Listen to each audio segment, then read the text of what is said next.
So hello guys, तो इस series में इंपॉर्टेंट करंट अफेयर्स का हम लोग क्विक रिवीजन कर रहे हैं। अभी हमारा नवंबर महीना चल रहा है। नवंबर महीने के इंपॉर्टेंट करंट अफेयर्स आपको यहाँ पे मिलेंगे। तो इस प्रश्न में आपसे पूछ रहे हैं, अभी पश्चिम बंगाल ने किसे अपना ब्रांड एम्बेसडर बनाया? तो आंसर होगा सौरव गांगुली को। और अभी त्रिपुरा पर्यटन के भी ये ब्रांड एम्बेसडर बने थे, ये भी याद रखना। पश्चिम बंगाल की कैपिटल कोलकाता है। भारत की पहली अंडर वाटर मेट्रो इसी के नीचे चलेगी, मतलब यहीं पे चलेगी, हुगली नदी के नीचे। मुख्यमंत्री ममता बनर्जी हो गए और गवर्नर है सीवी आनंद बोस। फिर आपसे पूछ रहे अभी वर्ल्ड टीवी डे कब मनाया गया? 21 नवंबर को मनाते हैं वर्ल्ड टीवी डे। थीम क्या रही? सरल उपयोग यानी कि एक्सेसिबिलिटी। आपको ये भी बता दूं कि बीबीसी यानी कि ब्रिटिश ब्रॉडकास्टिंग कॉर्पोरेशन ने 1936 में दुनिया में पहली टीवी सेवा शुरू की थी। अब यहां से आपके लिए प्रश्न तैयार हो गया भैया कि बीबीसी के अभी भारतीय मूल के एक अध्यक्ष बने थे, उनका नाम बताना है आपको। इंपॉर्टेंट नाम है। वैसे 21 नवंबर को वर्ल्ड फिशरीज डे भी मनाते हैं, ये भी याद रखना। विश्व मत्स्य पालन दिवस। और इसी से याद रखना, वैश्विक मत्स्य पालन सम्मेलन 2023 का आयोजन हुआ था भी अहमदाबाद गुजरात में। अगला प्रश्न पूछ रहे हैं कि पंजाबी साहित्य के डाहन पुरस्कार से भी सम्मानित होने वाली पहली महिला कौन बनी है? दीप्ति बबूता बनी है। पंजाब के मोहाली की रहने वाली एक साहित्यकार हैं ये दीप्ति बबूता। और अभी पंजाबी भाषा का सबसे बड़ा अंतरराष्ट्रीय साहित्यिक पुरस्कार कहा जाता है डाहन पुरस्कार को, और ये जीतने वाली पहली महिला बन गई हैं। इन्हें ये पुरस्कार उनके लघु कहानी संग्रह भूख इयोन सहलेंदी, मतलब भूख किस तरह सांस लेती है, के लिए दिया गया है। डाहन पुरस्कार की बात करें तो पंजाबी साहित्य के लिए दिया जाने वाला ये पुरस्कार है, जिसकी शुरुआत 2014 में की गई थी। बाकी ऑप्शन इंपॉर्टेंट है, दीनानाथ राजपूत, और मैंने कई बार रिपीट कर दिए ये नाम, आपको ऑप्शन में ही अब याद होने लगे होंगे आपको, अगर डेली वीडियोस आप देखते हो तो। कभी कभार देखते हो तो मुश्किल है। तो देखो, दीनानाथ पुरस्कार की बात करें तो दूसरा रोहिणी नैयर पुरस्कार इनको मिला। ललित नटराजन बाल श्रम उन्मूलन के लिए इकबाल मसीह पुरस्कार 2023 मिला था। और आलिया मीर वन्यजीव संरक्षण पुरस्कार 2023 जीता था इन्होंने। फिर आपसे पूछा रहे हैं कि IBSF वर्ल्ड बिलियर्ड्स चैंपियनशिप 2023 का खिताब किसने जीता? पंकज आडवाणी ने जीता। ये नवंबर में खेला गया था, कतर के राजधानी दोहा में फाइनल इसका खेला गया था। तो भारतीय बिलियर्ड्स प्लेयर पंकज आडवाणी इसमें विजेता रहे। इन्होंने फाइनल में सौरव खोटारी को हराया था। और इस तरह से आप कह सकते हो पंकज आडवाणी का बिलियर्ड्स में ये 26वां वर्ल्ड टाइटल था। इन्हें अर्जुन अवार्ड भी मिल चुका है 2004 में, खेल रत्न पुरस्कार इनको मिल चुका है 2006 में, पद्मश्री इनको मिल चुका है 2009 में, और अभी 2018 में पद्म भूषण भी मिल चुका है। तो इंपॉर्टेंट नाम है पंकज आडवाणी। फिर आपसे पूछ रहे हैं अभी राष्ट्रपति जी के द्वारा नए भारत के लिए नई शिक्षा अभियान को कहां से शुरू किया गया था? संबलपुर उड़ीसा से। हमारी राष्ट्रपति है ना द्रौपदी मुर्मू जी, अभी उन्होंने ब्रह्म कुमारी ईश्वरीय विश्वविद्यालय संबलपुर उड़ीसा के द्वारा आयोजित नए भारत के लिए नई शिक्षा नाम से एक राष्ट्रीय शिक्षा अभियान को शुरू किया था। अगला प्रश्न देखते हैं। तो इस प्रश्न में आपसे पूछ रहे हैं जल संरक्षण जागरूकता के लिए किस राज्य ने वाटर स्मार्ट किड अभियान शुरू किया था? तो आंसर होगा मेघालय ने। मेघालय के मुख्यमंत्री कौन है? कॉनराड संगमा है। और उन्होंने बच्चों को जल संरक्षण के महत्व के बारे में शिक्षित करने के लिए ये जल जीवन मिशन के तहत मेघालय जल स्मार्ट किड अभियान शुरू किया था।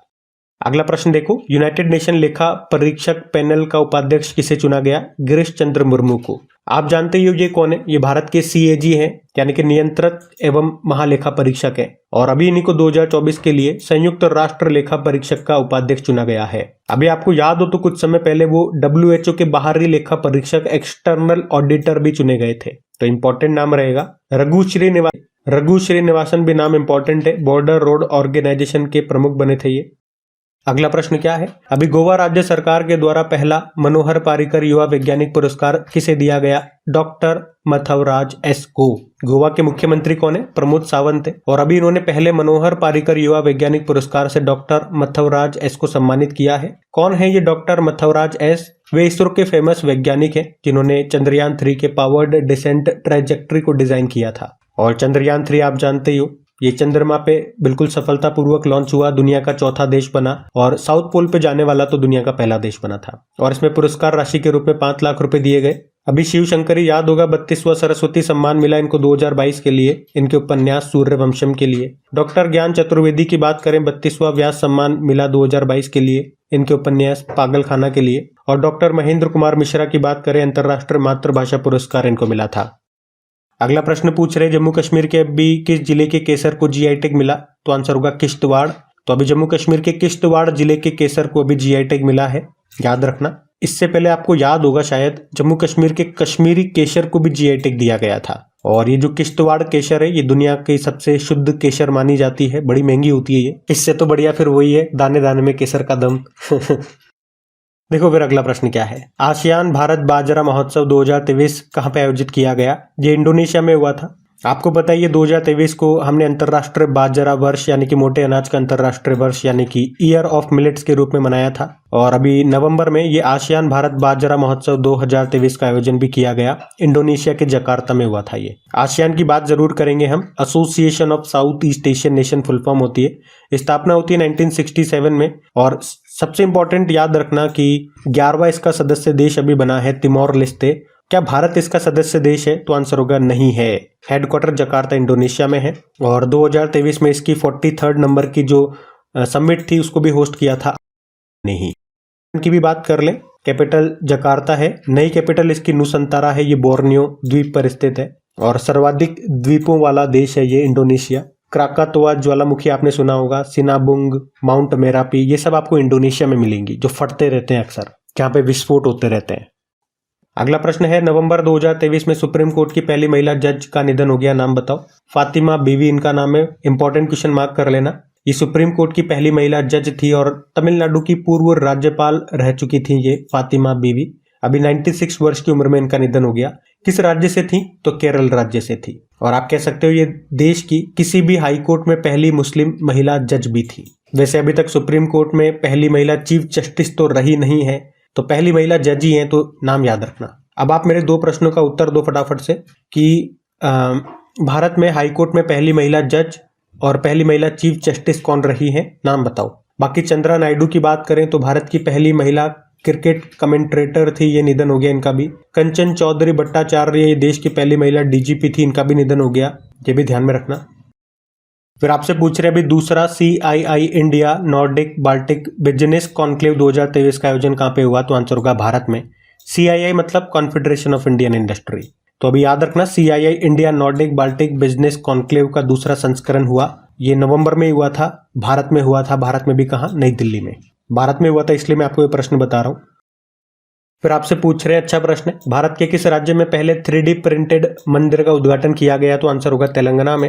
ये दुनिया का पहला 3D प्रिंटेड मंदिर है जिसका उद्घाटन किया गया तेलंगाना में। तेलंगाना के सिद्दीपेट जिले के बुरुगुपल्ली में इसका उद्घाटन किया गया। ये मंदिर 4000 वर्ग फीट स्क्वायर में फैला है, जिसकी ऊंचाई 35.5 फीट है। इस मंदिर में आपको 3 गर्भगृह मिलेंगे, यानी कि 3 देवताओं को ये समर्पित होंगे, भगवान गणेश जी, भगवान शंकर जी और देवी पार्वती माँ। इतना डिटेल में नहीं याद रखना है, सिंपल से याद रखो। पहला 3D मंदिर कहाँ पे? तेलंगाना।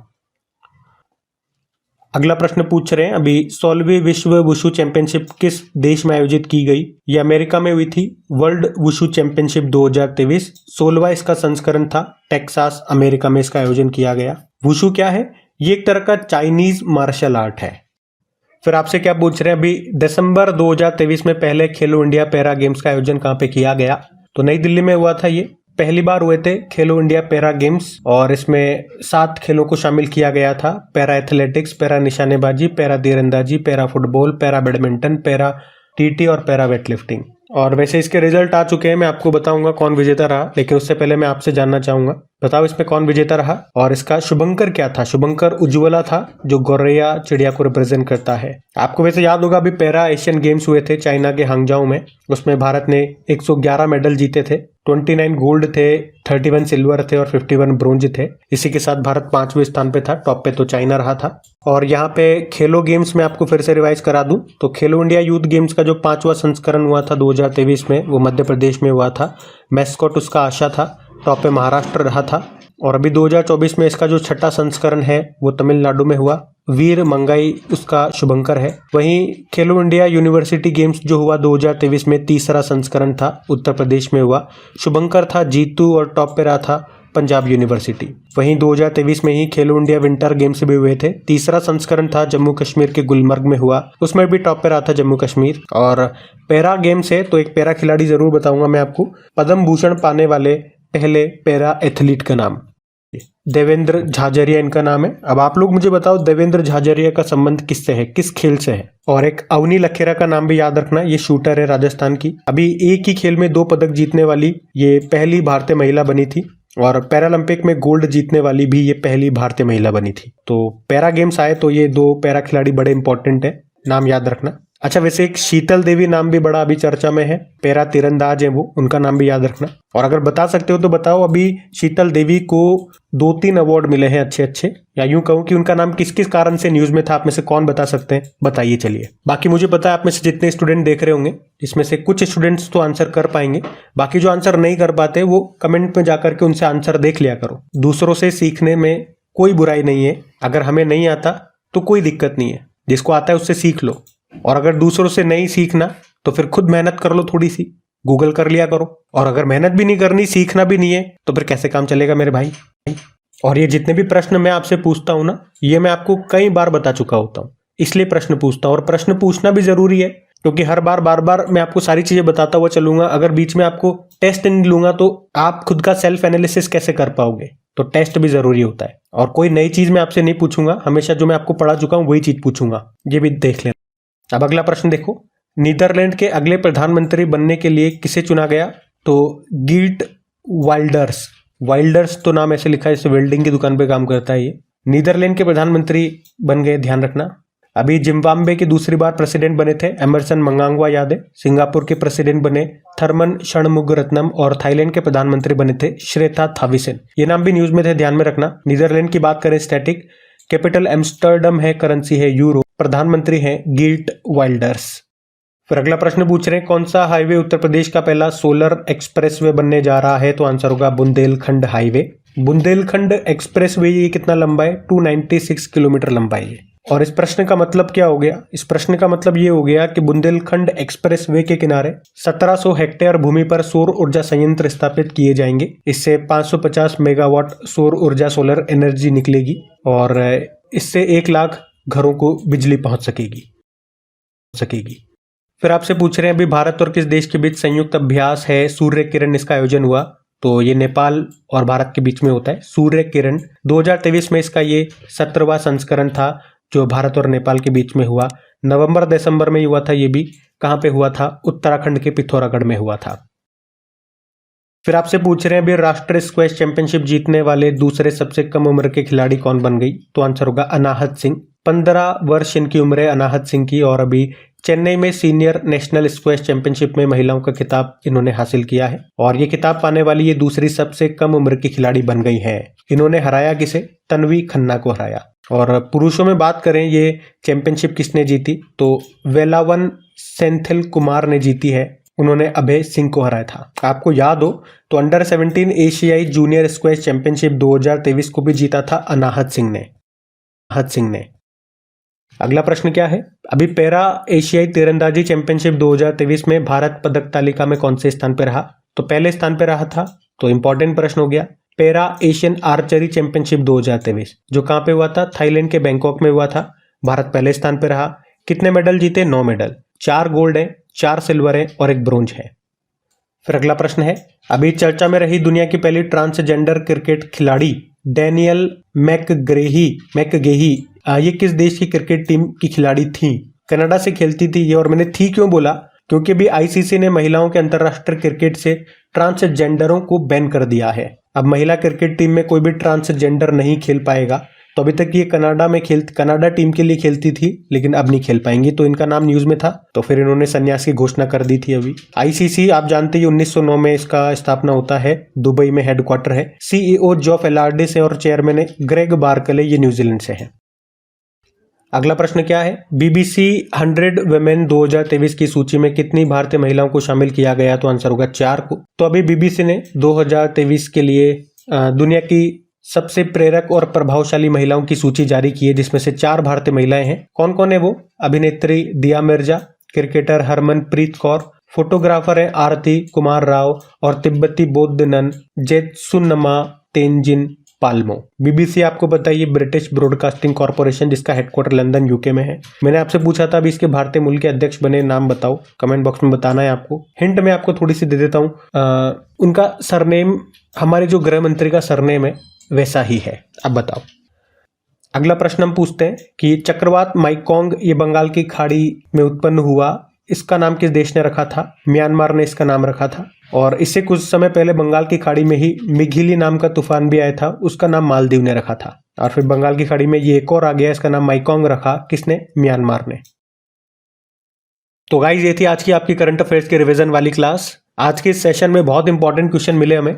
वैसे तो आपकी इस सीरीज में जिस भी महीने का मैं कवर कर रहा हूँ, चाहे वो नवंबर हो, चाहे दिसंबर हो, चाहे कोई सा भी महीना हो, सारे इंपॉर्टेंट क्वेश्चन ही आपके लिए लेकर के आ रहा हूँ। पॉइंट टू पॉइंट चीजें मैं लेकर के आ रहा हूँ जो जो आपके लिए इंपॉर्टेंट है, एग्जाम पॉइंट ऑफ व्यू से इंपॉर्टेंट है। अभी यहाँ पे मैं बिल्कुल भी आपको डेली करंट अफेयर्स वाली कोशिश नहीं कर रहा हूँ, किस प्रश्न का मैं आपको मतलब समझाऊं, कैसे होता है, क्यों होता है, वो हम करते हैं डेली करंट अफेयर्स वाली क्लास में। यहाँ पे पॉइंट टू पॉइंट रिवीजन का मतलब यही होता है कि हाँ, हम इसे पहले पढ़ चुके हैं, समझ चुके हैं, अभी तो बस रिवीजन करवा दो। तो एक बार फिर से याद दिलाऊंगा, सेशन को सपोर्ट जरूर कीजिए, इसे आपकी सपोर्ट की बहुत जरूरत है। आपके सपोर्ट के बिना ये चल नहीं पाएगा, आपके सपोर्ट के बिना यूं कहूं तो ये अपाहिज है। तो इसे लाइक करके दोस्तों के साथ में, ये स्टडी ग्रुप होता है तो शेयर जरूर करना। और मॉर्निंग में आते ही वीडियो चलाने वाली बात आपको याद रखनी है, हर वीडियो को आपको मॉर्निंग में आते ही चला देना है। चाहे आपको देखो ना देखो, आप दिन में देखो, शाम को देखो, जब भी आपकी इच्छा हो देखो। मैं यूं नहीं कहूंगा कि सुबह ही देखो, लेकिन जब भी आपका मोबाइल फ्री हो आप वीडियो को चला करके रख दो, मिनिमम वॉल्यूम कर दो ताकि आप डिस्टर्ब नहीं हो और मोबाइल साइड में चलता रहे, आप अपने काम करते रहो। कम से कम थोड़ा ट्रैफिक तो मिल जाए, इतनी आप हेल्प जरूर करें। बस आज के लिए धन्यवाद। राम राम।